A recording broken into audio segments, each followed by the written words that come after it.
Beautiful. We're doing it. Okay. We're up to number 3. And hopefully it won't go, it is going to go for half an hour, I reckon, by the time I get this done.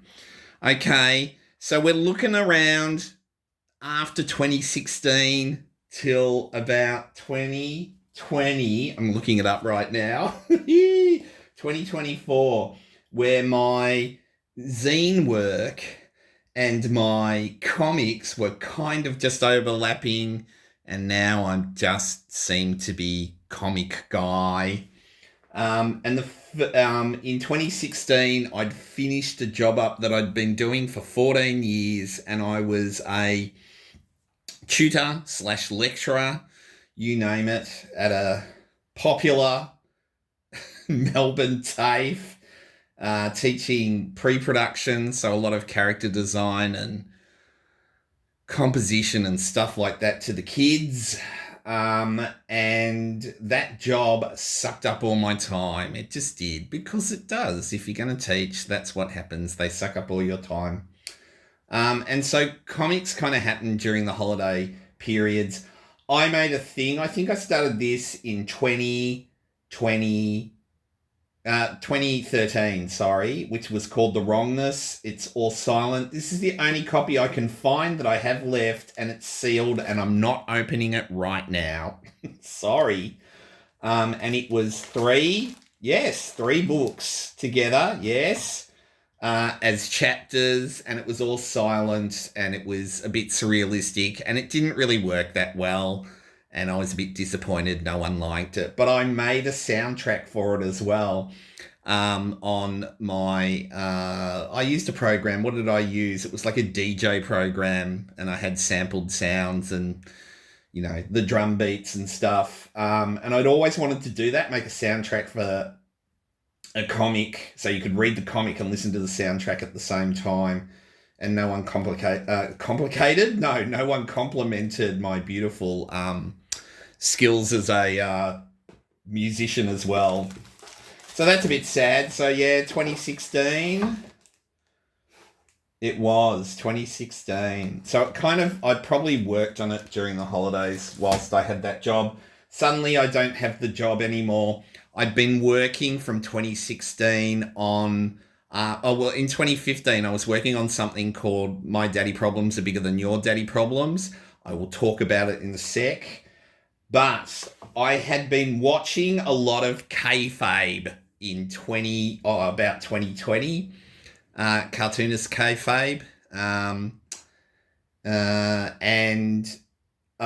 really liked how, other than that being a really good show, I wasn't very, like the two cartoonists, Ed... Oh, why can't I remember Ed's second name? I can't think of it right now. And Jim Rugg. Pinsent. Ed Pinsent. Is that right? No, that's another Ed. I've forgotten. I'm going to look it up and feel like an idiot. Don't worry. Don't write in the comments. I'll look it up. But what I liked about Jim Rugg, he was producing comics, but they always had a theme. So he did one about a Russian superhero, I think it was, that was... yeah, and then he'd do a comic about something else and something else. So the comic itself was just a contained package. And I thought... Something just fell, sorry. I thought that was a really good idea. So I tried to do a superhero one, which was about robots beating each other up. Now, when I say tried, because I didn't really know that much about superheroes, because I unfortunately was one of the cool kids who didn't read superheroes as a kid. I don't know. I wasn't into Marvel and DC. I don't know what to tell you. I am now. I love all that stuff. Like from whenever they started to the 70s, and then I kind of lose interest. Color covers now. You can get. I was doing color photocopied covers. I did this kind of insert thing that was a color bit in it, which was just roboty stuff. And then, I'll just move this way. I tried to do a splash page. My perspective is terrible and always will be, but I try. That was just a joke to say it was drawn by Jack Kribbe, inked and lettered by Stan Lee. Get it? Hilarious stuff. And I got one of the insignias from a comic and actually used that down the bottom and just typed some stuff into it, like produced by the Blandon napkin concern, things like that. Um, and what I tried to do with it too is put ads in it. So I pulled out all my old 70s comics that I have now that I've purchased from op shops to look at, like Twinkies ads, and there we go, have robots trying to kill each other. There's another ad. Oh, there'd always be cartoon, like Casper ads for the television show or the Harvey cartoons. That kind of stuff. I don't mind this. It's not really, I don't know. It's not drawn the best. I think this is a period where I hopefully improved. I'm not too sure. Clatch. I like doing sound effects. There you go. Where's another ad? Oh, there was always the soldier ad, like for plastic soldiers. Okay, but war is stupid and people are stupid. Okay, so this is 22. Yeah, this would have been one of the first ones I did. I think I did this during a lockdown period as well, and I thought sea monkeys who sell grit was a pretty funny thing to do. Yeah. I liked, and that was, like I said, that's the first time I did a colour cover. I really liked doing that. Another idea that I came up with, and a lot of these things had just come from sketchbooks and just being obsessed by using this one idea, was doing the comics. I had been reading how-tos, like the latest ones. Ivan Benetti had a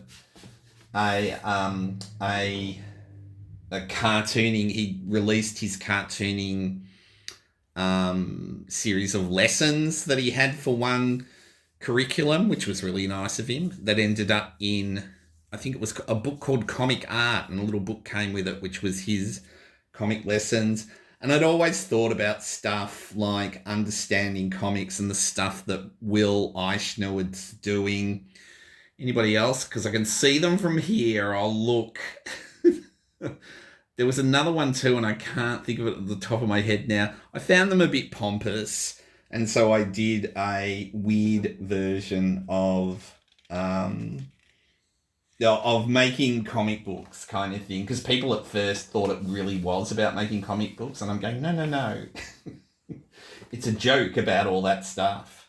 Don't do a writing process like that, like getting machine cut onto your head. It won't work.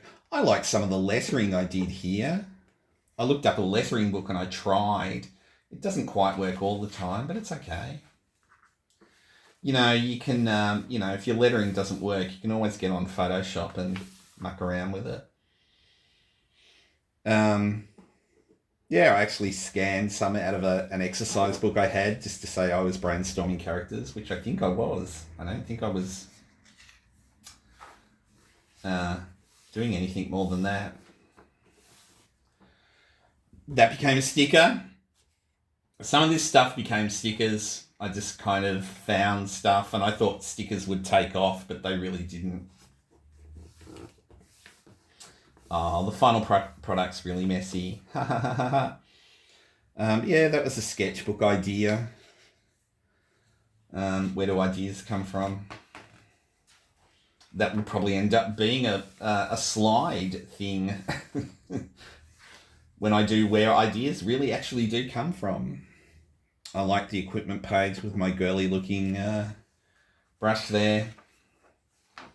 Another sketchbook page that I did years ago, and I thought, I can add that in there as well. As in, that's a new drawing of it, but it's okay. I think the original's better.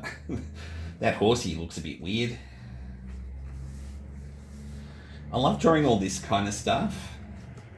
Creative process, that's how you draw. So I just did a lot of this, I think, in valuable class time, to tell you the truth, and just had a little sketchbook with me and kind of doodled these things down whilst I was being paid to teach.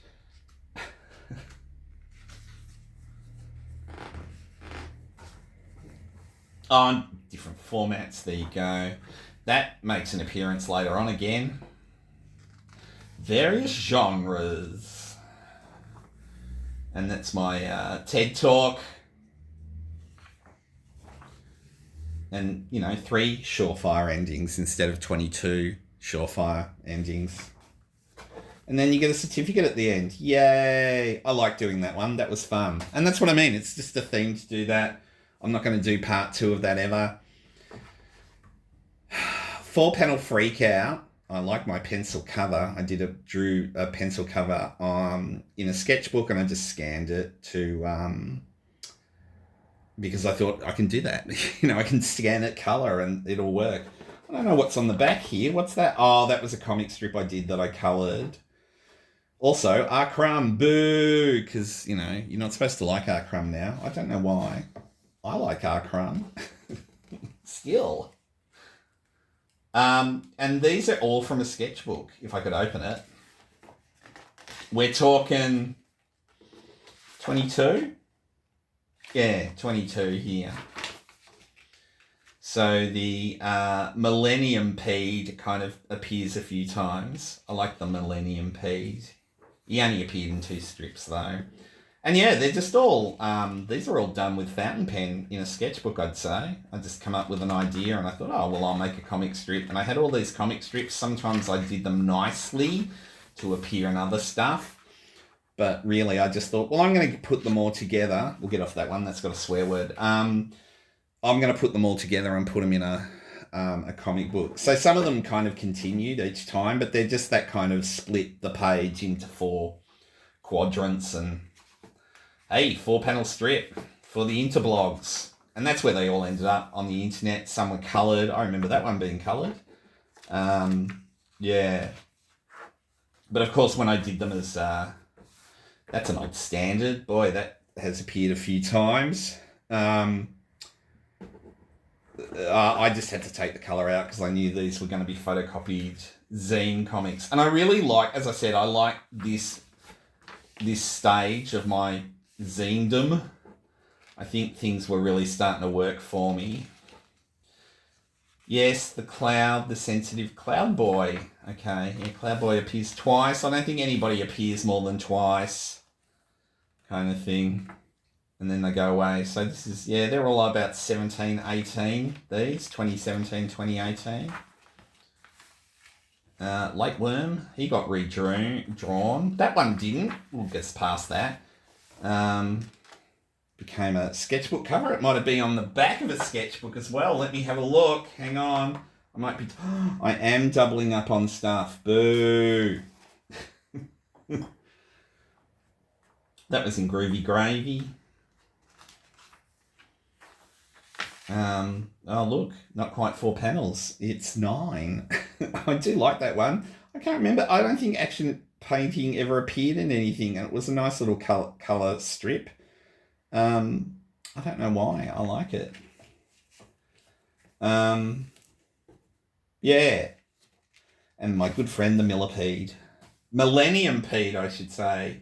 So other than 4-panel 2, I did 1-panel strips. Unorca. Try saying that quickly 5 times. It's hard. Are we still into the 22s? Don't tell me it's not dated. Hang on. I'm going to look. I know you can't see it when I'm doing that. I'm sorry. Is it on the back page? No, but it would have been around the same time. And this is just me mucking around doing 1-panel comics because I thought they were fun and I thought I used the New Yorker as a base. And I thought, but I'll make kind of rude, radical New Yorker, now I'm saying it, sorry, New Yorker strips. But when you look at the New Yorker, their strips are better than these now. The new kids are cool and they're doing all right. And I just ended up using these same 2 characters all the time, like as the white bread New Yorkers. It's the most political I get, I think. They're white and privileged and don't care about anybody else except themselves. These are all done with a Lamy pen in a sketchbook. and then I would put them over to Photoshop, and all these greys aren't grey washes. They're just grey. They're just Photoshop greys that I coloured in later on.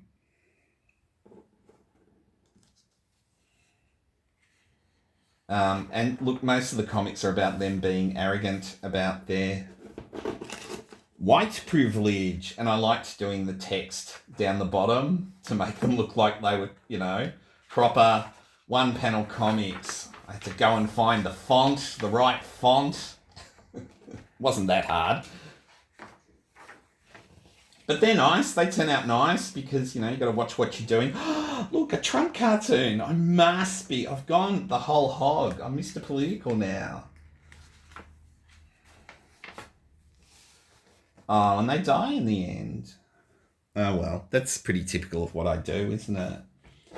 And I think I just made a special image of them to be with it all, kind of thing. And I just did that cover because I wanted to do a crazy cover. I don't even think they were invented before I did that cover, based on the New Yorker guy. I don't know what his name is. I've forgotten. I'll look it up. Don't put it in the comics. It's fine.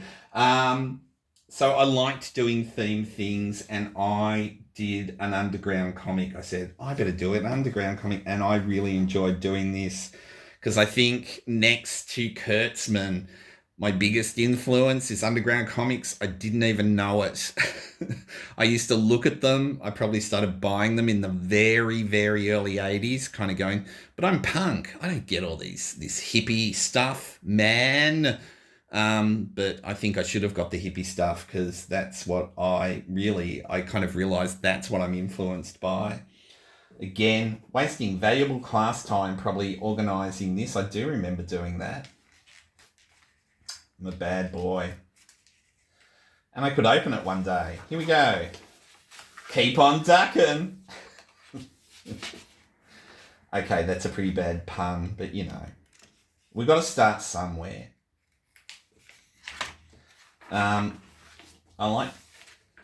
So if I had to fill a page, I think I just had to fill a page, and I thought, make one of those comics where people used to make nonsensical, free, kind of jazz, cool, hippie comics where they'd just say things like, yeah, cool, and yeah, hip words. I think the most hip thing is probably that. There you go.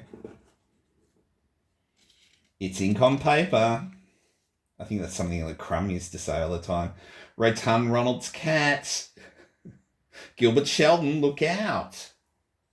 It kind of does look like Fat Freddy's cat, sorry. I love the drawing in this. I've actually, can I like pat myself on the back? Is that okay? That was fun. Stoned yet again. Spelt correctly. And he just vomits because drugs are bad, man. Get it? The Free Love Mellow Trio. There's my Very Free Brothers parody. I enjoyed doing this one too. I love doing these. Like, they're getting high, man. I'm Jimothy Billington Seagull.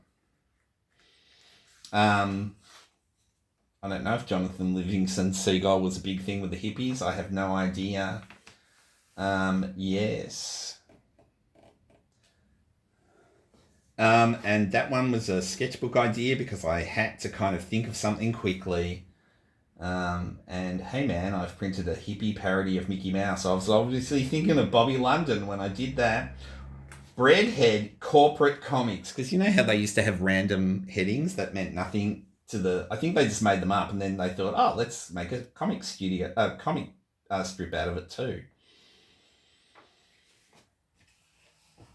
Old man for bad vibes. I like doing freaky deaky underground cartoonists. It's like us now, kind of thing. I thought it had some good ideas, like kids from various lovers. Those kids and their free love, that worked out well for them. And his wife, his mistress, and his other mistress. I kind of thought that was a funny joke. I don't know why. And I do like this. Are you a dumb, stupid hippie? You need to grow up and join the establishment.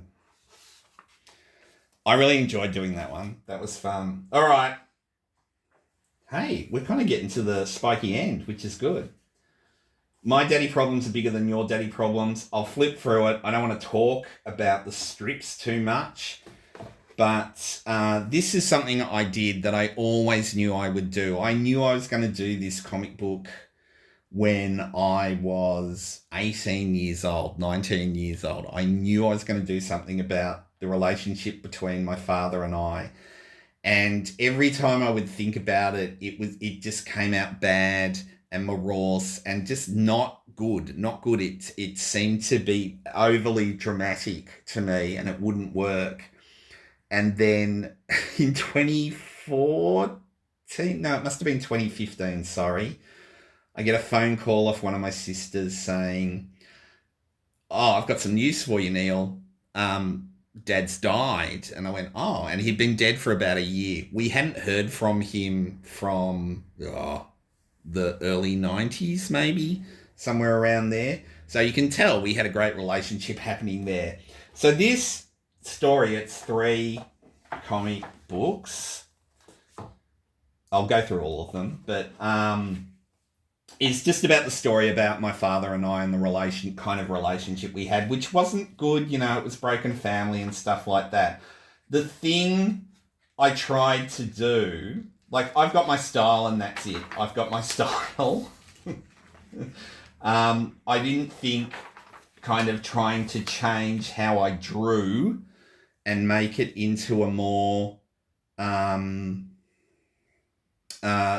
like how Spiegelman, if you've seen the original Mouse done in the 70s, it's quite cartoony in that Spiegelman style that he does. But then when you see Mouse, the one that he made in the 80s, that by chapter in Raw, and then it becomes the book, because that's how old I am. I remember them being in Raw. He kind of pulls back on the cliched kind of cartoony look to get a look that's kind of neutral. I think he was looking at trying to get a neutral look so people were more interested in reading the story than looking at the images. Well, I can't do that. It'll look really bad. So I thought, I'm going to keep my cartoony style. I want to try and keep away from talking heads, but there's a lot of talking heads, but you do the best you can. And I didn't want to be melodramatic, and I didn't want to be oh, woe, poor Neil, these bad things are only happening to Neil. I tried to tell it as straight as I could. Like, it's pretty much, this writing is what I wrote out on a foolscap book. Some of it works, some of it doesn't, but people have commented on it. This is, like, a lot of people's favourite work is this, and that's really nice. I think it just connects with people, I guess, because it's about human drama. People love autobiographical strips. I'm in two minds about them. If it's worthy doing, then do it. Most of my strips are autobiographical anyway. It's I just happen to use characters as well, kind of thing. That first story about how Mum passed away and how I couldn't go to the funeral, like, people, really like that story.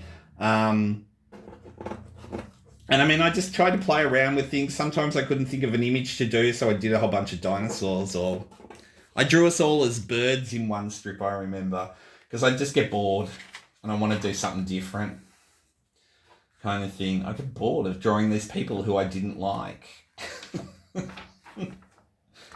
I can't explain these stories. You'd have to read it. Oh, there you are. When I was about 13, I just turned 13, and I drew my dad and I as Mickey Mouse.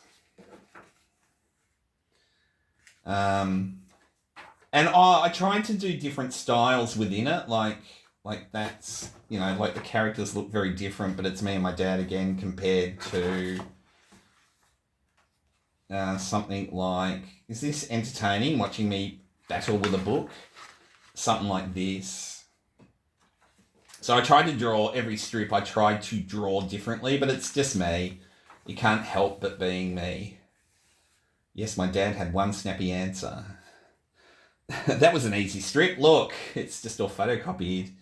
It's sorry, it wouldn't have been photocopied. I'd use Photoshop. Sorry, and word balloons.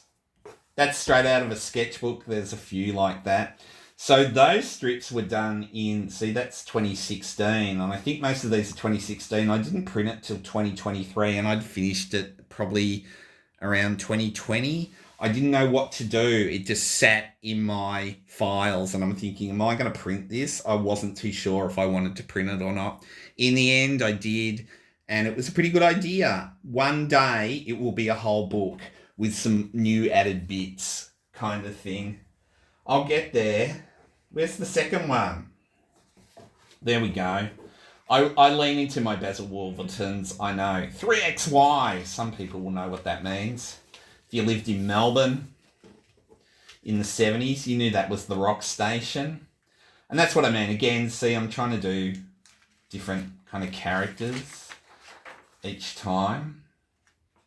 I'm not too sure what that strip's about. But again, it's one of those things where I had to fill in some panels, so I drew a birdie. Yeah, so each time I tried to do different things, even though it looks very much like my work. Am I repeating myself? Probably. I did enjoy doing that. That's an A3 drawing. It's really big. Mr. Halitosis, 1980. Yep. And I had bad posture? Yeah, of course I did in 1980. There we are. We're drawn as birds. I think that's when I was leaving home, and my dad was very happy to get rid of me, and he was very angry and happy to get rid of me. And he was just upset that I might take the television that was in my room, which I didn't take. And then I was very upset later on. This is just a one-pager, but yeah, I was a bit of a milquetoast. I was upset about living there. Again, I like doing that. And that's the last one. It's probably when I was in my 20s, we got back together. We ended up having a big punch-up fight. I laugh about it now. Because he kind of went out of our lives for a while and came back. I was in college at the time. There you go. Again, as I said, now I'm just repeating myself over and over, saying that I did different characters for each strip, which I did, which I really liked. I couldn't do it as just one continuous story, bouncing around the years. I could try and do that, but it just doesn't work for me. I've realised that trying to do kind of graphic novel type stuff doesn't work. I'm better off doing short strips, or containing an idea to a strip itself, you know. I don't think anything like this goes past 5 or 6 pages. I kind of enjoy doing it as 1 or 2 pages, I must admit. This was about our big fight. This might be 6 pages. Oh, I think it is 4. I like this strip, it's nice. 5 pages, there you go. And then there was a bunch of, I never spoke to him again after the big fight. I spoke to him, on the phone. I'm saying too much. I don't want to talk about it. Okay, we had a couple of phone calls that really didn't work. And then I did an epilogue. I might even, if I do it again, get this reprinted again, I'd like to do one that doesn't make me look like so much of a victim that I am. And to go, I wasn't the nicest person probably to get along with when I was a teenager and such, but,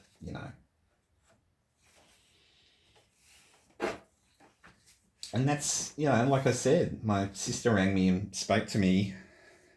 And I kind of went, I've got to make this into a comic strip. When was the final one done? That would have been the final one. It's November of 18. And yes, they all got printed up. Like I said before, I'm not going to remember 2020 something. 2023. Yeah. Okay, can we cheer up now? Fantastic. Sketchbook. I don't know if I've spoken about... I haven't spoken about this sketchbook. Another one with a strange name. As I did. Hey, looky, I'm an artist. And yes, it was just a sketchbook of sketchbook drawings. There you go. Again, you want to start off doing stuff. If you've got a sketchbook and you've done lots of sketchbook drawings, scanning them and photoshopping them around, you can have a book. You can go and sell your book, and you can sell your book online, and people might want to see it. I have to make up a new sketchbook soon. This was a period too that I was really working my sketchbook a lot, which was probably in the that period between 2020 and 2023 or 4, I would say. Action painting, that became a strip, as you saw before. There's a few of that. There's a few things like that. That one became a strip. That I'm a dog. I'm a boy with a derby, no less. Oh, that was terrible. That became a joke for the Fat Comedian strip about the fly who gets out of the soup and has a little stand-up microphone. Hey, I'm the fly from the waiter joke. That became something. What was that in? I think that was in the Fat Comedian one as well. It was. Bland. When we go into Bland. The caveman's appeared a few times. The gentleman caveman, or gentle caveman, I might have called him if I remember correctly, or cave gentleman, something along those lines. He was in a strip, a 4-panel strip, and a longer strip for The Moose. I had to remember the name. I couldn't remember the name. Which is a beautiful anthology done by Rob Lyle. You should go and buy it. Gee, that's old.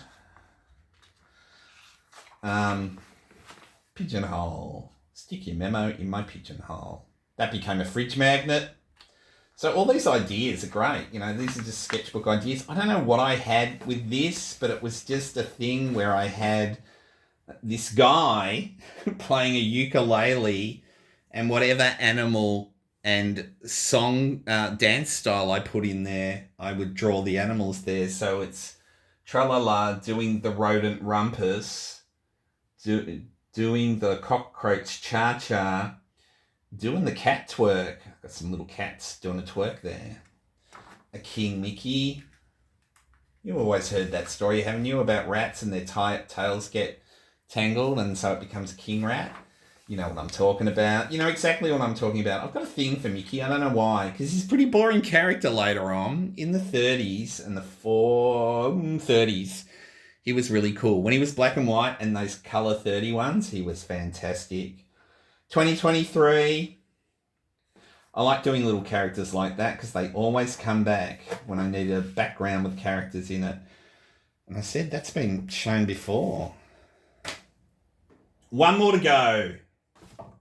Teenage Secretion. Teenage Secretion, I think I mentioned it last time. There was a sketchbook drawing and I said, I turned this whole thing into a comic book. That was the spark for it when I thought, I want to do a romance comic book because I love romance comic books. I don't know why, but I really find them really interesting. I think it's just, it's just something different. It's something different to say superhero comics. A comic for the romantic generation. In this issue, good, clean, hetero fun. I'm making a joke there. It's okay. Sorry, the corners are a bit damaged. I've already lost the value on it. I don't know. Can we grade and price zines? I'm not too sure. Fido Etta, a teenager in puppy love. And so that's what I got it from, Puppy Love. This sketch, which I don't know what means, but I had this as in a sketchbook, and so I redrew it. And that was going to be the splash page for a puppy love story. So it's a boy being in love with a girl dog. Just a boy. And he's going to the prom with Fido Etta. And they go to the prom. They go and have a milkshake, actually. And I think he sweats so much. Yeah, he kind of fills up the malt shop with his sweat. Of course he does. And then they go to the hop or the prom or whatever it is. And they dance around and become long and rubbery for some reason. Actually, you know how I said things are autobiographical? I have no idea where this comes from at all. I don't. There's no autobiographical story of a young romance for Neil, I think. I don't know. And then I did a little page where I had a bad dog who wore a baseball cap and swore, and so I put him in there, and Fido Etta falls in love with him and walks away from his the boy with the long neck. And she goes, and then I realised I have to do some more strips. I didn't have enough pages. Fall in love with the too tall girl. Now, I know there's a Netflix show called Tall Girl. That's not where it comes from. It comes from the beautiful They Might Be Giants song, which I think was on the Nanobots record called Fall in Love with the Too Tall Girl. And so that's what I did. I think I just drew that at first, just as a sketchbook thing. And I thought, I'll just put some beats into it here with this page. And of course, this is redrawn, but I just liked the idea of drawing a too tall girl who had clouds and birdies around her face and the sunshine. And he's just being a jerky teenager who's fallen in love with the too tall girl. Love the drawing. Love the idea that there's a discarded juice box on the floor and half an apple. That kind of looks like my high school days there. That one definitely was. There was a spare page left. So I thought I'd do a whole kissing thing where I got romance comics and kind of looked at images of people kissing each other and made them all dribbly and sweaty and liquidy. So it would be like this cover. And this drawing, I don't know, I've had a fascination. I've drawn this kind of thing a million times in sketchbooks. I usually get an old 50s reproduction romance book and do that. And spit and phlegm follow. That actually was a drawing. It started off as a drawing. That's not the original. For something I was doing in a class, maybe something to do with foreground, midground, and background, and you can put different things in it. So, but even that looks really flat. I'm not good at perspective, am I? That's it. But I really like those section of comics. I think I did a pretty good job. Okay. We've got one more to go, which will be the Blands, the real actual big boy comics, and then that's it. Remember, cartooning is a beautiful art form. I'll talk to you later. Bye-bye.